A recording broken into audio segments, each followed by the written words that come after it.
देखिए इसका जो है राइट आंसर है 7000 वर्ष पूर्व। नील नदी का वरदान किसे कहा जाता है? तो इसका देखिए नील नदी का वरदान कहा जाता है मिस्र को। मिस्र के राजा या शासक को क्या कहा जाता था? तो मिस्र के राजा को कहा जाता था pharaoh. Right answer is pharaoh. मिस्र में पिरामिडों को बनाने का श्रेय किसको जाता था?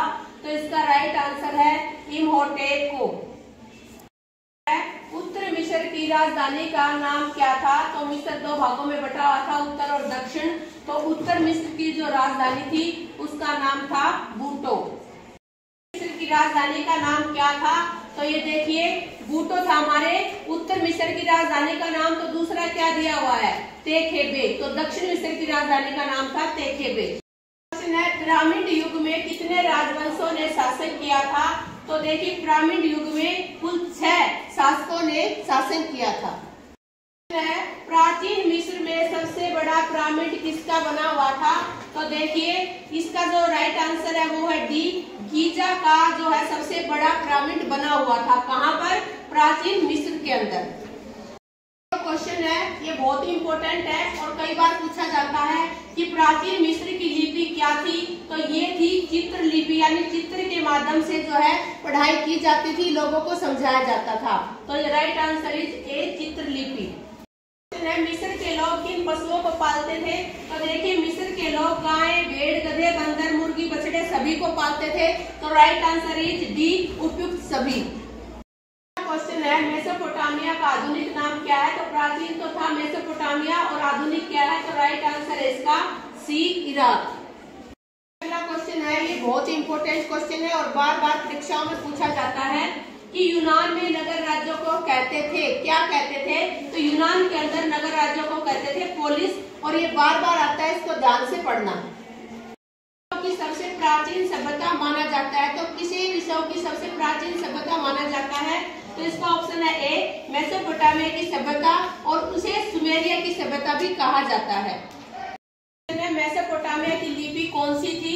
तो देखिए मैंने आपको मिस्र की लिपि बताई थी, चित्र लिपि, और मेसोपोटामिया की जो लिपि है उसका नाम है किलाक्षर लिपि, यानी अक्षरों की लिपि। किस भाषा का शब्द है?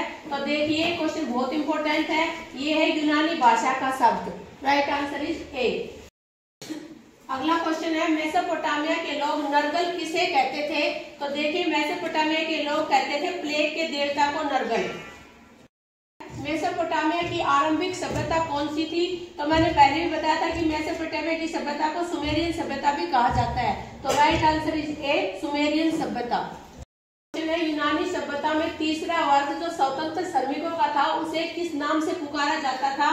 तो देखिए इसका राइट आंसर है थीट्स। ठीक है, इनको थीट्स बोला जाता था। किन्हें? जो स्वतंत्र श्रमिक थे, अपनी मर्जी से काम करते थे, दास नहीं थे, उनको थीट्स कहा जाता था। Right answer is C. रोम का प्रथम सम्राट कौन था? तो ये बहुत ही इंपॉर्टेंट क्वेश्चन है और कई बार पूछा जाता है। तो देखिए रोम को जोड़िए, किससे मिल रहा है ये? रोमुलस। तो right answer is D, Romulus.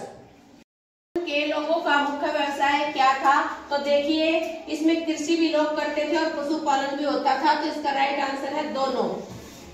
चीन में राजा को क्या कहा जाता था? तो चीन में राजा को कहा जाता है वांग। तो राइट आंसर इज डी। सूर्य घड़ी व जल घड़ी का आविष्कार किस सभ्यता से हुआ? जो आज हम घड़ियों का यूज कर रहे हैं ये इसी सभ्यता की देन है। किस सभ्यता की देन है? मिस्र की सभ्यता की। तो राइट आंसर इज डी। 7 पहाड़ियों का नगर किसे कहा जाता है? ये तो आप जो है याद करके जाना, क्योंकि जरूर से जरूर आता है परीक्षा के अंदर, चाहे किसी भी कोड में आए।